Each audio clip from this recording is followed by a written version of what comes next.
요즘처럼 불확실한 시대에 모두 어떻게 투자하고 계신가요? 흔히 투자하면 주로 주식을 떠올리지만 개별 주식만 투자하는 것은 상당한 위험 부담을 안고 있습니다. 분산 투자를 해야 한다고 알고 있지만 어떤 비율과 방식으로 해야 할지 막막한 경우가 많은데요. 초보 투자자들, 특히 직장인들에게 장기적인 투자 방법을 알기 쉽게 알려주는 책을 만났습니다.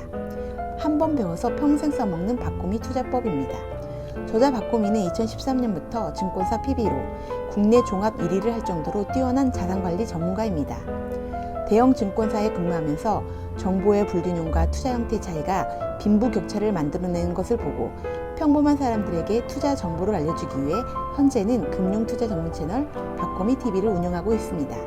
박고미TV라는 이름은 채널을 보시는 구독자들이 빠꼬미처럼 이득을 취하기를 바라는 마음으로 정했다고 합니다.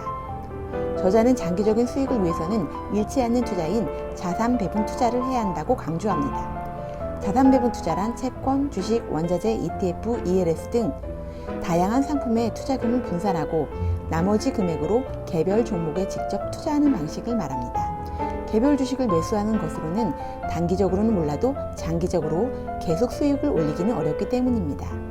게리 브린슨의 연구에 따르면 투자 성과를 결정짓는 요인의 91%가 전략적 자산 배분이라고 합니다. 그럼 어떤 비율로 자산 배분 투자를 하는 게 좋을까요? 저자는 레이 달리오의 올웨더 포트폴리오와 자신의 포트폴리오를 예를 들어 설명합니다. 올웨더 포트폴리오는 어떤 경기 상황에도 안정적인 수익률을 올릴 수 있는 포트폴리오입니다.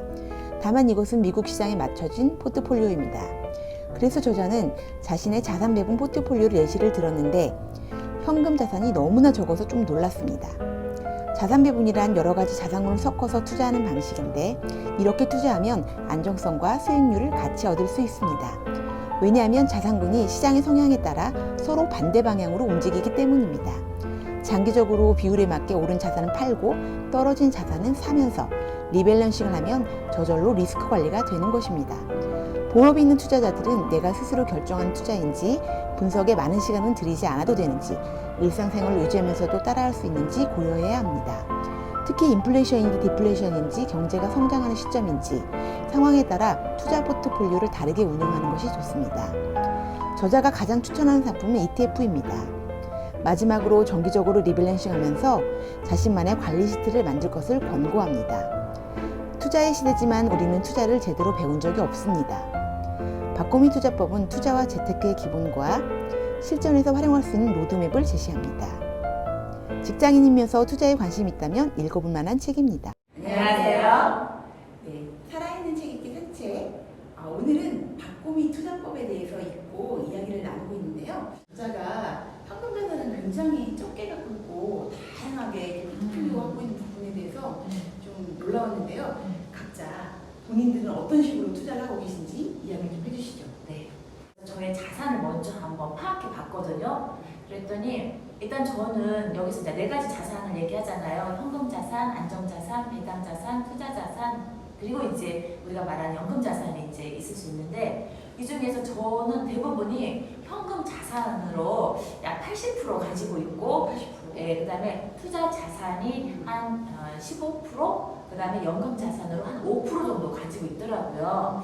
그래서 거의 이제 요 포트폴리오 같은 경우는 뭐 포트폴리오라고 볼 수도 없는 네. 그냥 아무 생각 없이 예, 이렇게 돈을 그냥 내방치고 있는 그런 상황이라는 생각이 좀 들더라고요. 그래서 이 부분을 조금 개선을 해서 일단 현금 자산 같은 경우에는 장기적으로 쓸 돈하고 이제 1년 안에 쓸 돈을 좀 구분해가지고 1년 안에 쓸 돈은 CMA 통장에 개설을 해서 이제 넣어놓을 예정이고 매월 이제 돈이 들어왔을 때를 가정하고 이제 포트폴리오를 짜봤어요. 20만 원씩 5개로 분할을 했어요. 그래서 안정자산에 20만 원, 배당 자산에 20만 원, 투자 자산에 20만 원, 연금 자산에 20만 원 이렇게 5개씩 매월 한 번씩 나갈 수 있도록 지금 포트폴리오를 계획하고 있고 목돈 어떤 보너스라든가 상여금이 생겼을 때 개인연금 투자 펀드를 이용해서 투자 겸 연금 세액공제를 받을 수 있도록 할 예정이고요. 저는 이 책을 읽으면서 저의 포트폴리오를 점검하고 앞으로의 포트폴리오를 세운다는 점에서 그래서 굉장히 의미가 있었던 시간이었습니다. 투자를 안 할 수는 없는 상황인 것 같아요. 뭔가를 안 하고 있으면 계속 불안하니까. 근데 주위에서 듣는 것도 많고. 근데 저 같은 경우에는 지금 주식하고 저축하고 코인 세 가지를 하고 있거든요. 네. 보통 그냥 월급 받을 때 적립식으로 그냥 그때 맞춰서 추천해주는 종목을 사고 따로 그러니까 그걸 공부해서 할 수 있는 것까지 못하고 그렇다고 아무것도 안 하기에는 굉장히 불안하니까 그 인생주에 같이 묻어가고 있습니다. 네, 묻어가는 전략을 쓰고 계시고 지금이 어떤 시대인가가 중요하잖아요. 근데 지금은 시대인데 사실은 제가 보니까 거의 그 수익률이 어떤 종목이나 다 한 5% 정도 되더라고요. 맞아요. 그러니까 예적금도 한 5% 정도 되는데 저도 예적금이 한 45%이 정도 되더라고요. 그리고 주식도 한 25% 정도, 그것도 한 5% 정도 지금 찍고 있고, 그리고 이제 저는 엔화를 지난번에 903원일 때 샀어요. 그때 샀는데 이렇게 사놓으면 그 아주 저점일 때 엔화를 사놓으면 이렇게 나중에 여행 비용도 쓸 수 있잖아요. 제가 권유를 해드리고 싶은 투자 상품은 공익 투자예요. 예, 공익 투자. 제가 예를 들면 생협에도 출자금을 좀 넣고 있고, 그리고 전주시 에너지 센터에서 하는 햇빛발전소에도 아주 약간의 투자를 넣고 있거든요. 배당금이 나와요. 근데 그게 3%에서 5%예요. 예금이나 지금 주식이나 모든 게 거의 4, 5%인데 이거는 공익적 성격을 가지면서 또 이율도 확보를 하게 해주고. 된다는 거죠. 그러니까 예를 들어 생협 같은 경우는 출자금이 100만 원 이상이면 그게 한 5% 정도 해가지고 마일리지를 매달 지급을 해주거든요. 그래서 그거를 물건을 살 때 그 마일리지 사용을 살 수가 있어요. 그러니까 100만 원이면 한 4,100원, 이렇게 매일 달 주는 거예요. 매달 그거를 쓸 수가 있어요. 그게 한 4, 5% 되고요. 햇빛발전소 같은 경우에도 연초에 배당을 주거든요. 햇빛발전소? 네, 그래서 전주에 지금 햇빛발전소가 몇 개가 좀 세워지고 있어요. 네. 그거를 출자하신 분들한테 그 배당을 주는데 그 퍼센트가 또 4, 5%예요. 그렇기 때문에 예금이나 다른 투자들하고 거의 똑같더라고요. 이번에 그러네요. 확인해 보니까. 그래서 여러분 뜻이 있으시면 이런 공익 투자도 괜찮다. 말씀을 드리고 싶고요. 우리들의 가계부 시간입니다. 네. 오늘은 상반기 동안 6번 우리가 책을 읽고 공부를 했어요. 그래서 우리는 과연 뭘 가장 많이 절약했는지, 그리고 어떤 새로운 수익을 창출했는지 얘기해 보도록 합시다. 저는 가장 큰 변화가 옷을 하나도 안 샀어요. 계절이 바뀌었다고 옷을 사거나 그렇지는 않았다는 점이 가장 크고요. 지출에 있어 큰 변화가 있었고, 그리고 또 무시할 수 없는 변화 중에 하나가 제가 냉장고 파먹기를 했잖아요. 냉장고 파먹기를 하면서 어떠한 새로운 식비를 이렇게 드리는 것보다는 기존에 있는 재료를 활용해가지고 건강도 챙기고 식비도 아낀 거, 이게 두 번째로 이제 큰 변화고요. 마지막으로 이제 세 번째 변화는요, 제가 어떤 변화가 있었어요, 식생활에.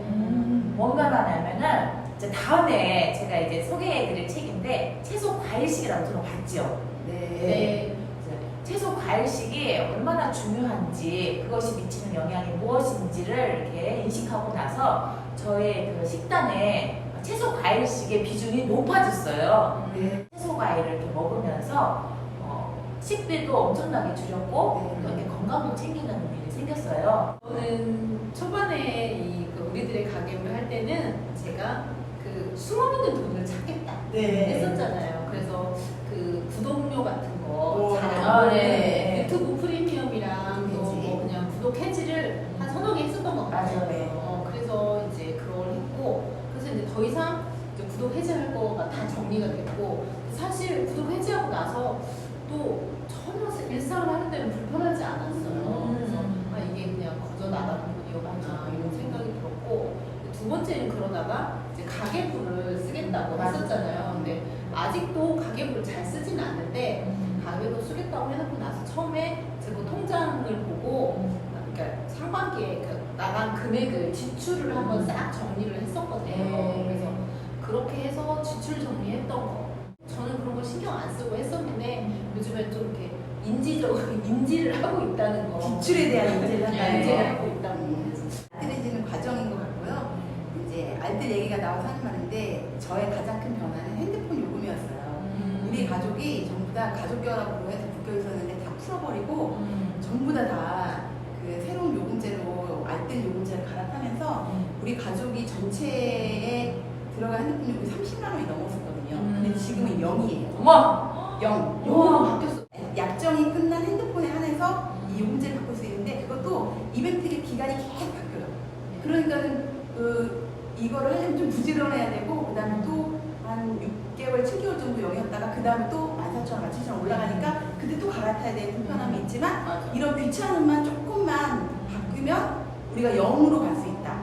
그게 가장 컸고요. 두 번째는 블로그 체험단을 올해 이제 열심히 작년 11월부터 활용해가지고 거의 전주 시내 맛집들은 거의 다 돌아다니면서 먹고 식생활비도 많이 줄였다.